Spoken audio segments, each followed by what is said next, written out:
Bapak Ibu jamaah salat fardu zuhur yang dimuliakan oleh Allah Subhanahu wa taala, terkait mengenai tahun baru, kita kenal juga dengan istilah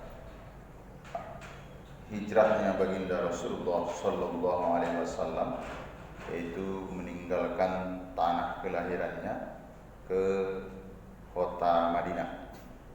Sebenarnya ini ketika mau pindah ke hijrah ke Madinah itu, Rasul itu hatinya itu guncang juga. Kenapa? Karena tanah tempat kelahiran, tapi karena ini sudah menjadi perintah dari Allah, ia laksanakan. Kenapa pindah itu terjadi? Ini 13 tahun di kota Makkah, ajaran yang disampaikan Rasulullah sallallahu alaihi wasallam kepada masyarakat Arab jahiliyah pada saat itu mendapat respon yang sangat positif. Makin banyak pengikutnya. Pemuka-pemuka kafir Quraisy ini gelisah melihat kondisi ini. Jadi tepatnya hari Kamis mereka bermusyawarah. Pimpinan musyawarahnya yaitu Umar bin Hisam. Kalau kita katakan Umar bin Hisam, mungkin kita asing dengan nama ini. Tapi kalau kita katakan Abu Jahal, ini baru kita tahu nih. Oh, nama kerennya Abu Jahal. Dan terkadang banyak juga kita yang lebih terkenal nama panggilannya daripada nama sebenarnya. Seperti itu. Ada beberapa agenda yang dimusyawarahkan pada kesempatan itu, tapi fokusnya bagaimana menghabisi nyawa baginda Rasulullah sallallahu alaihi wasallam. Kenapa? Karena mereka merasa terusik dengan kehadiran Nabi Muhammad sallallahu alaihi wasallam dengan dakwah-dakwahnya. Dulu orang mabuk-mabukan mulai berangsur, dulu orang berzina mulai hilang seperti itu. Mula-mulanya tidak ada inisiatif keinginan untuk membunuh. Jadi tipe-tipenya yaitu merangkul. Dan ini rata-rata dilakukan oleh pemerintah juga. Rata-rata tipe-tipe pola-polanya tidak jauh. Dirangkul dulu, ditawarkan 3. Apa yang 3 itu? Harta, tahta, wanita. Ketiga-tiganya ditolak oleh baginda Rasulullah sallallahu alaihi wasallam. Bahkan paman beliau itu menawarkan, bagaimana? Mau enggak? Rasulullah sallallahu alaihi wasallam menjawab, "Wallahi ya ammi, law wada'u samsa 'alal yamini." Andai mereka meletakkan matahari di tangan kananku dan rembulan di tangan kiriku, ala an atruqa hadzal amra ma taraktuhu. Kalau mereka meminta aku meninggalkan apa yang menjadi perintah dari Allah Subhanahu wa taala, saya tidak akan meninggalkannya. Seperti itu. Jadi musyawarah itu dalam rangka karena mereka sudah kehilangan akal, upaya apa yang dilakukan agar Nabi Muhammad ini berhenti untuk tidak mendakwahkan ajaran barunya menurut persepsi kafir jahiliyah pada saat itu. Jadi kepala pimpinannya yaitu Abu Jahal menawarkan, apa yang kita tawarkan? Usulan pertama datang, diasingkan saja, dibuang saja ke satu kampung. Ya udah, kalau dibuang kan tidak terdengar lagi dakwahnya. Bagaimana dengan pendapat yang pertama ini? Majelis yang hadir pada saat itu mengajukan keberatan.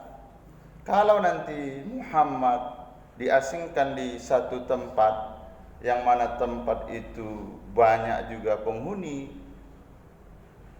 cepat atau bahkan lebih cepat, Muhammad ini orang yang sangat karismatik, tutur sapanya santun, cepat atau bahkan lebih cepat, pengikut-pengikutnya malah bertambah banyak. Ketika nanti bertambah banyak, mereka akan kembali ke kota Makkah ini. Abu Jahal menawarkan, ada usulan yang lain? Ada. Usulan yang kedua yaitu dibuat saja kota, diletakkan di samping Ka'bah. Ya seperti penjara kecil tapi masih bisa diangkat-angkat seperti itu, yang terbuat dari kayu. Nah, biarkan saja Muhammad di sana. Tak usah dikasih makan, tak usah dikasih minum. Lama kelamaan Muhammad juga akan mati. Apakah usulan ini diterima? Tak diterima. Kenapa? Karena Nabi Muhammad secara terang-terangan tidak mensiarkan dakwah ini, tapi pengikutnya sangat banyak sebenarnya. Mereka tidak akan diam kalau seorang kekasihnya dilihat, diperlakukan seperti itu. Apalagi melihat nanti tubuh Rasulullah itu kering, tidak ada asupan air, tidak ada asupan makanan, enggak bakalan tega mereka. Mereka akan melakukan perlawanan. Baik, kata Abu Jahal, diterima. Ada lagi usulan? Tidak ada. Usulan ini disampaikan oleh Abu Jahal sendiri. Kalau kita asingkan tidak diterima. Terus kalau kita buat kota ditempatkan di samping Ka'bah juga tidak diterima. Kita pilih satu orang. Satu orang yang ahli dalam pancung memancung. Terus kita kirim dia. Lalu setelah kita kirim, ya udah, ketika nanti Muhammad tidur, di situ saja dihabiskan nyawanya. Bagaimana? Sepakat? Anggota ya sidang yang hadir pada saat itu menolak juga. Kenapa? Karena mereka melihat silsilah ini. Siapa itu? Muhammad. Muhammad itu anak Abdullah. Anak siapa? Anak Abdul Muttalib. Anak siapa? Anak Hasim. Anak siapa? Anak Abdul Manab. Anak siapa? Anak Qusay. Bahkan tempat yang mereka jadikan diskusi itu namanya Darun Nadwa. Darun Nadwa itu dibangun kakeknya baginda Rasulullah, yaitu Qusay. Apalagi silsilah Nabi Muhammad ini sampai kepada Nabi Ibrahim. Kalau ketahuan yang membunuh ini satu orang ini, maka akan mengamuklah keturunan Nabi Ibrahim alaihissalam. Sebenarnya hampir terhenti untuk membunuh Nabi Muhammad sallallahu alaihi wasallam. Tapi yang namanya Abu Jahal, Abu itu bapak, Jahal itu bodoh. Kenapa? Karena dia memimpin juga orang-orang yang bodoh. Bodohnya dalam hal apa? Untuk kebaikan tak jalan otaknya. Tapi kalau untuk yang tak baik, muncul ide-ide berliannya. Begini saja, kalau satu orang nanti kita kirim, maka dia yang menjadi sorotan, maka terjadi pertempuran. Kalau sendirian, kita banyak kabilah ini, kita tunjuk saja setiap kabilah mengirimkan, yaitu pembunuh yang pengalaman. Terus kalau nanti membunuhnya bersama-sama, maka orang akan bingung menentukan siapa pembunuhnya. Dan kalau dibunuh bersama-sama, tidak ada hukuman kepada kelompok yang banyak. Jadi kalau banyak-banyak melakukan kesalahan, hukuman bisa hilang. Itulah yang namanya Abu Jahal, diterimalah itu. Kapan itu? Hari Kamis pagi. Dieksekusinya kapan? Nanti malam saja. Nanti malam. Setelah mereka selesai ditutup ini, langsung Allah kirim malaikat Jibril memberitahukan kepada Nabi Muhammad hijrah. Kenapa? Begini. nanti malam kepalamu mau dipancung. Oke, langsung Rasulullah pergi ke kawannya. Siapa itu? Kawannya itu Abu Bakar. Abu Bakar, ayo kita besok hijrah. Kenapa ya Rasul?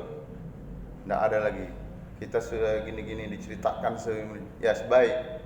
Ali, tolong gantikan tempat tidurku. Apa yang bisa kita ambil? Pertama, bahwa hijrah ini sebenarnya satu momen untuk menilai nanti mana para sahabat yang betul-betul beriman kepada Allah, mana yang tidak. Yang kedua, untuk menegakkan yang namanya kebaikan ini, kita butuh teman. Tidak bisa sendirian.